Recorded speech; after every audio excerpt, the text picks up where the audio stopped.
Considering the Division 2 came out in March of 2019, and here we are in January of 2023, and this game is still receiving content, is nothing short of extraordinary. Season 10 is out right now. It is called Price of Power. It puts Division agents against the new True Sons leader, this guy named General Anderson.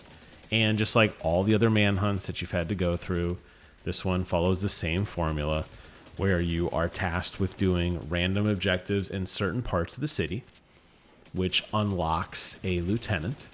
And after you defeat that lieutenant, you can move on to the next one. After all 4 lieutenants are defeated, that is when you get the opportunity to go after the main boss, again in this season, General Anderson. What you're looking at here is gameplay footage that I streamed the other night on my Twitch stream. And I am taking out one of the lieutenants, this guy named Lucky.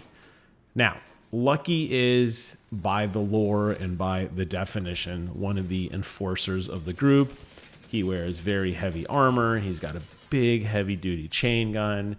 He's definitely like a bad dude, which is fine because he's a bullet sponge.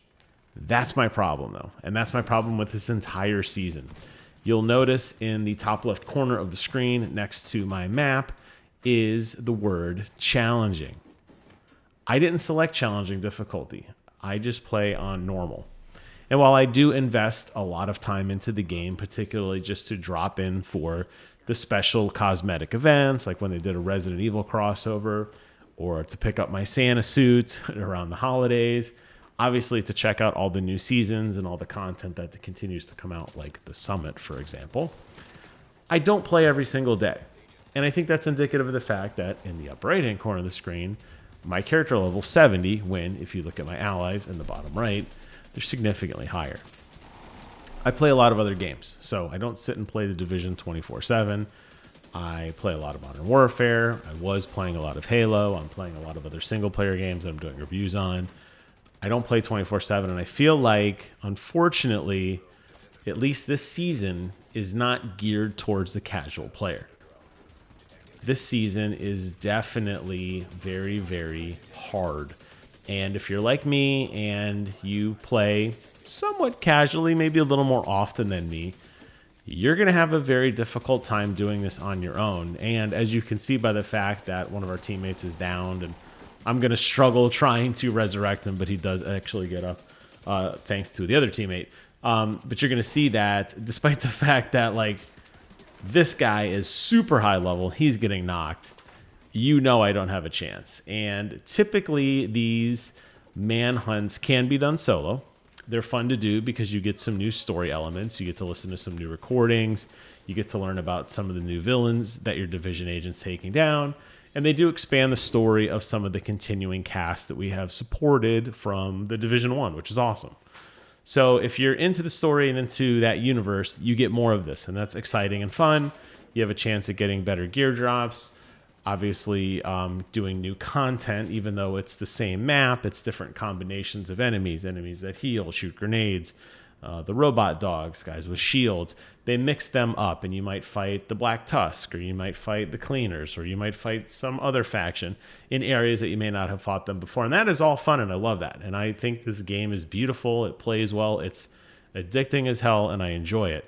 However, it's too punishing. This is way too punishing. I had comments talking about this when I was streaming the other night. I've seen comments on this on Twitter. I've seen comments on this on the subreddit. Nobody seems to be happy by the fact that the game just ramps up in difficulty and instantly goes challenging for these manhunts. And you'll see when Lucky dies in the upper left-hand corner, the word challenging is immediately replaced by the word normal because that's the way I was playing. But I have no control over changing that. It is relying on me to find teammates who are significantly stronger and significantly better geared than me to be carried through this instance in such a way that I can feel like I am being somewhat competitive. Yes, harder difficulties do yield better rewards. Case in point, I do get a cool exotic for completing this run, an exotic I didn't have before. That's fun. But I should be given the option of, hey, if you want to go after these insane pieces of gear and these insane difficulties, that's fine.